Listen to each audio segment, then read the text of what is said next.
안녕하십니까. 안교수의 바깥세상 톡톡입니다.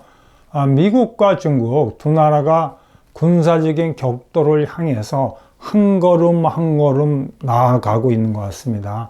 중국은 갈수록 군사적 도전의 수위를 높이고 있어요. 대만 무력 침공 준비는 단순한 군사훈련뿐만이 아니고 상륙 수송선을 만든다든지 이런 식으로 실질적으로 준비를 하고 있고, 남중국해에서는 단순히 섬에 비행장 건설해서 군사기지화 한 게 아니고 한 단계 도발의 강도를 높여갖고 자기 남중국해 섬 옆을 지나는 외국 선박한테 사전에 등록하라고 이야기합니다. 이건 말도 안 됩니다. 이거 일본, 한국, 대만의 에너지 공급 라인을 절대적으로 위협하고 미국이 이걸 가만히 놔둘 수가 없죠. 미국 또한 만만치 않습니다. 아프가니스탄 철수에서 그렇게 미국이 많은 비난을 받았음에도 불구하고 대국민 연설에서 미국 대통령이 중동에서 미군을 빼가지고 엔타이 차이나 아젠다에 투입하겠다고 중국과의 결전 의지를 확고히 했습니다.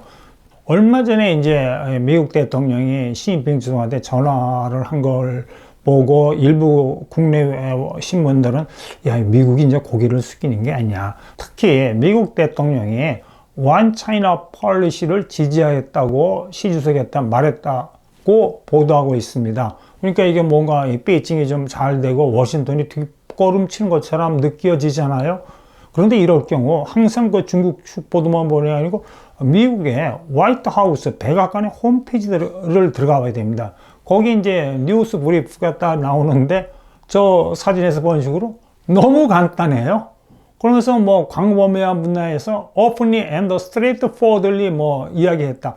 이거는요, 정상 간의 무슨 대화에서 알맹이가 없을 때 흔히 써먹는 외교적인 수사에 불과합니다.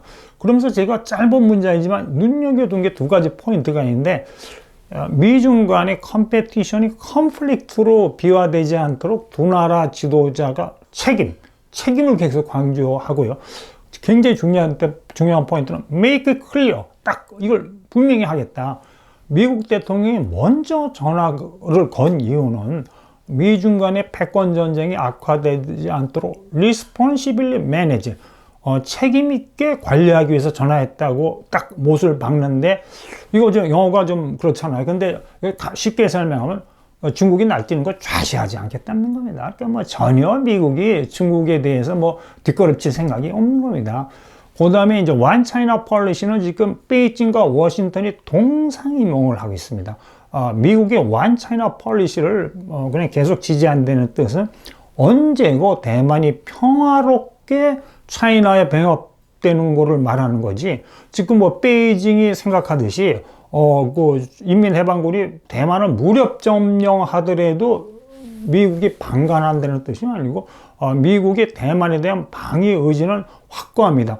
근데 제가 이제 우려하는 거는 이런 원 차이나 폴리시 같은 데서 베이징이 오판하는 게 미국의 어떤 의지를 오판하면은 상륙작전이나 미사일 쏘고 엉뚱한 짓 하다가 밀리터리 클래시가 벌어질 수가 있죠. 그러니까 이게 중국과 미국 간의 관계도 보면 옛날에 덩샤오병 때는 참 관계가 좋고 미국이 많이 도와줬잖아요. 근데 제가 이 미국에 도전하는 중화제국이 이렇게 변하는 걸 보니까 1930년, 40년대 일본 제국이 크면서 미국에 도전해서 결국은 태평양 전쟁 때까지 간 거하고 비슷합니다.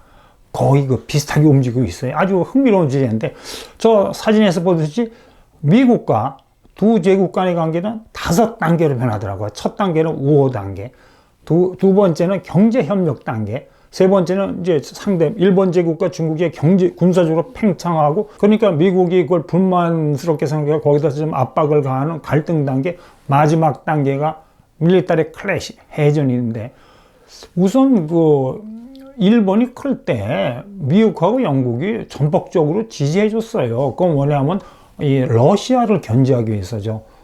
영일 동맹 덕분에 사실 일본이 로일 전쟁에서 이겼거든요. 똑같이 중국이 주계정마에 같이 있을 때 소비에트를 견제하기 위해서 닉슨 대통령과 키신저가 중국과 미국과 국교를 정상화해주고, 그렇게 되니까 관계가 좋으니까 경제 협력이 강화되는 거죠. 1930년대 일본과 미국의 무역 구조를 보니까 일본은 주로 이제 생사 면직물을 팔고 미국으로부터 석유, 철강제, 기계류를 수입했습니다. 뭐 중국과 미국 간의 뭐 경제적인 밀착은 우리가 크게 설명할 필요가 없죠. 미국이 오픈하고 중국을 세계 WTO에 가입시켰기 때문에 중국이 이렇게 세계 2위의 경제대국으로 클 수 있는 거고, 3단계를 보면, 그런데 1930년대부터 일본 제국주의자가 삐딱하게 변해요. 군국주의화하는 겁니다. 1931년에 만주사변을 일으켜서 만주국 세우고 막 쭉 계속 이렇게 군사적인 팽창을 하는데, 중국도 똑같이 시주석이 들어오고 나서 이제 미국에 군사적으로 도전하잖아요. 뭐 중국 뭐 해안국을 그러면서. 그게 이제 3단계 비슷하게 전개되죠. 4단계는 뭐냐면 미국이 계속 일본 제국주의에 대해서 뭐 중일전쟁 이런 것들 경고했으면 너 그러지 말라. 중국 침략하지 말고 원상 회복하라 그랬어요. 그러니까 동남아하고 중국에서 철수하라 그랬습니다. 일본 군한테. 그러니까 일본 제국주의자들이 그걸 받아들일 수가 없죠. 그러니까 미국이 1941년 여름에 금수 조치를 했습니다. 전략물자에 대한 금수 조치가 뭐냐, 석유하고 철강 수출을 안 하겠다 그랬어요. 그러니까 일본이 붕 뜬 거죠. 마지막 그걸로 진주만을 기습하고 태평양 전쟁이 벌어진 거죠. 근데 지금 비슷한 현상이에요. 4단계 갈등 단계도 지금 미국이 계속 경제적으로 중국을 압박하고 있거든요. 뭐 관세 폭탄, 그다음에 US China 디커플링, 그다음에 공급망 사슬 재편 이런 걸로 압박하고 있기 때문에 지금 가장 해전 바다에서의 충돌 가능성이 높은 게 이제 대만 해협하고 남중국해인데, 자 그러면 미국에 도전한 두 제국의 공통점은 뭐냐? 첫째 공통점은 겁없이 미국에 도전한 겁니다. 과대망상증에 걸린 거예요, 두 제국이. 자기 자신의 군사적 능력은 과대평가하고 미국의 군사적인 능력이나 미국인의 어떤 파이팅 스피릿, 어떤 전쟁 의지를 과소평가한 겁니다. 일본은 진주만 기습 전까지 싸우면 이겼어요. 싸우면 이겼습니다. 뭐 청일전쟁, 거대한 중국, 노일전쟁, 거대한 러시아, 그 다음에 1차 대전, 그 다음에 뭐 만주사변하고 중일전쟁 계속 승승장구이니까 일본 군국주의자들이 과대망상증에 걸려갖고 사실 그 당시에 일본의 경제력은 미국의 10분의 1밖에 안 됐거든요. 야! 싸우면 이긴다. 아메리카하고도 한번 붙어보자. 이런 식으로 잘못 전쟁을 벌인 거죠. 중국도 비슷한 과대망상증에 걸렸습니다. 그래도 일본 제국주의자는 뭐 거대한 러시아, 중국과 싸워서 실제 이겼으니까 이겼다 그러잖아요. 근데 중국은 이기지 않았으면서도 이겼다고 지금 막 우기고 있습니다.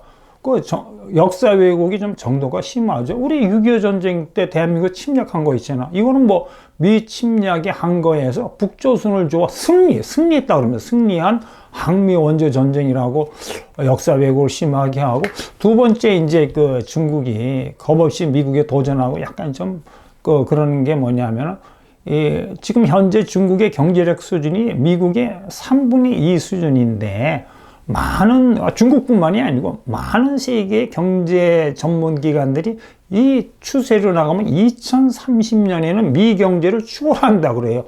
야, 그러면 뭐 중국 자신만만이죠. 야, 10년 후에 미국 경제를 추월하면 2050년에 세계 1위의 군사대국 되는 거는 이건 뭐 그냥 뭐 당연하다. 그러면서 한번 지금부터 미국하고 붙어볼 만하다고 이제 이야기하는 거죠. 두 번째 공통점은 이거예요.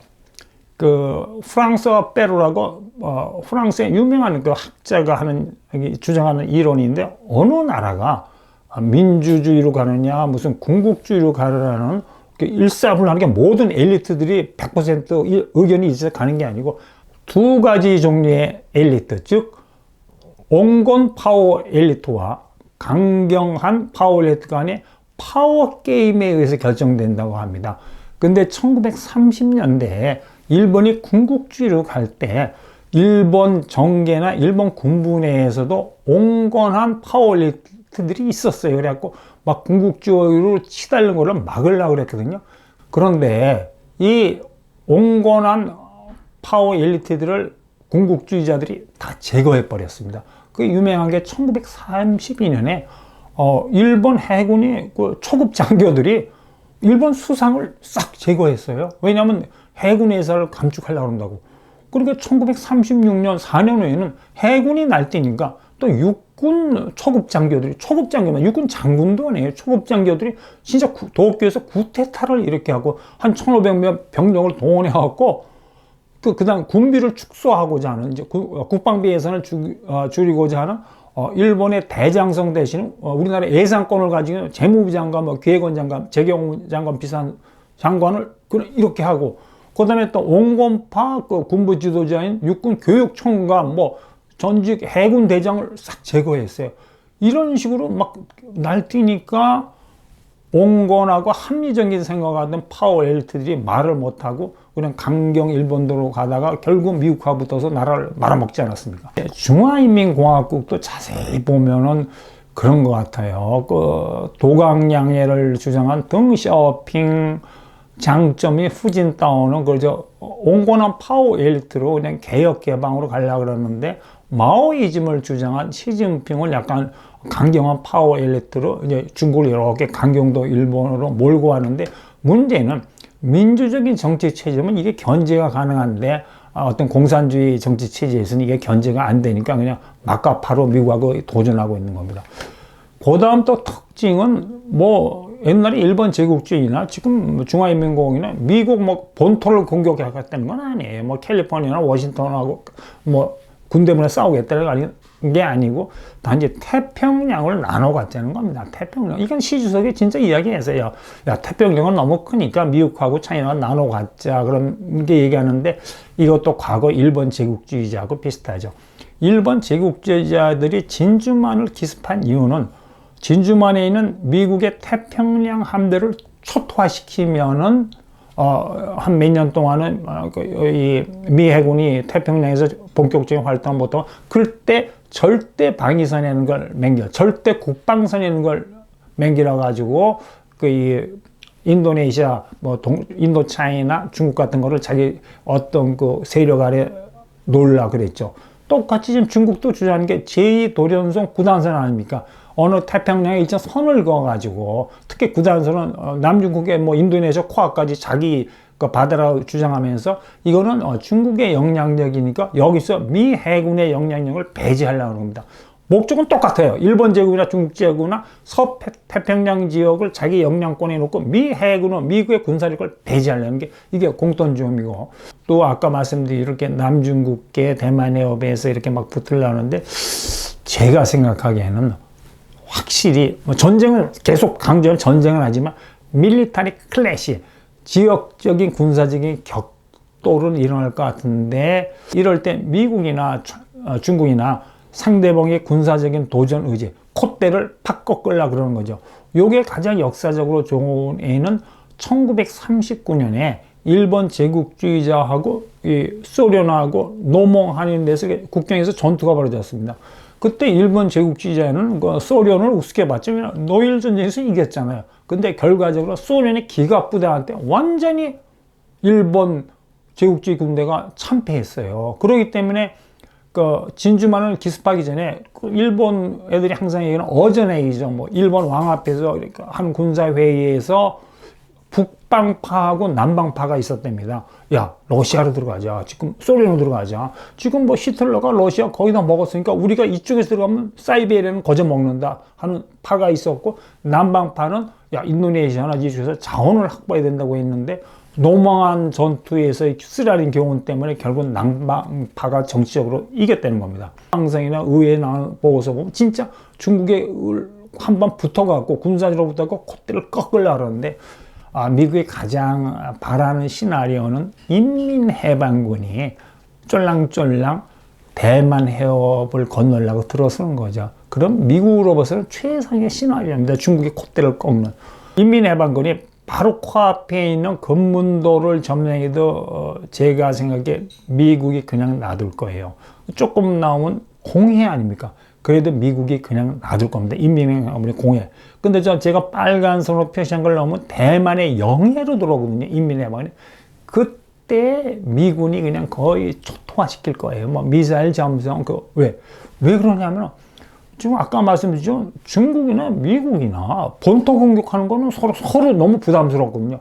근데 미국으로서는 대만 영해를 침략하는, 왜냐면 대만하고 미국하고는 국방 서로 이렇게 거의 준 군사동맹이 있으니까 침략하는 인민해방군을 그냥 대망 영해상에서 이렇게 무력화시켰다 그러면 어떤 최소한의 피해로 중국의 군사적인 의지를 꺾을 수 있다는 어떤 미국의 어떤 시나리오입니다.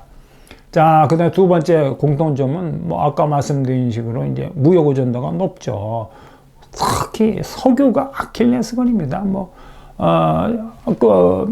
진주만 기습도 이제 미국이 석유 공급을 끊었기 때문에 그러고 지금 중국도 이 필요한 석유 3분의 1을 중동에서 수입해야 되는데 이제 미국이 인도에서 콱 막으려는 거 아닙니까? 이게 이제 공통점이고, 그 다음에 차이점은, 야, 그럼 뭐, 일본이 뭐 미국하고 경제력이 게임도 안 되는데 왜 겁없이 붙었냐?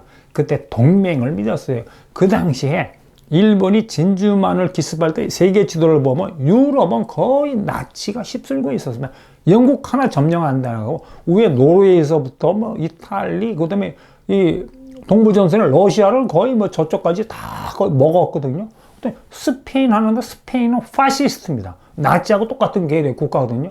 그러니까 이렇게 보기에 야, 뭐 나치 제국이 유럽 거의 다 먹었다. 그럼 우리도 한번 미국하고 해보자. 특히 미국의 그 약점은 야, 미국 입장에서 유럽에도 군대를 파견해야 되고 태평양에도 군대를 파견하니까 이 얘기가 거의 기회다. 그리고 또 일본 제국주의들이 또 약간 방심한 게 그때 스탈린하고 러시아하고 불가침 조약을 맺었거든요.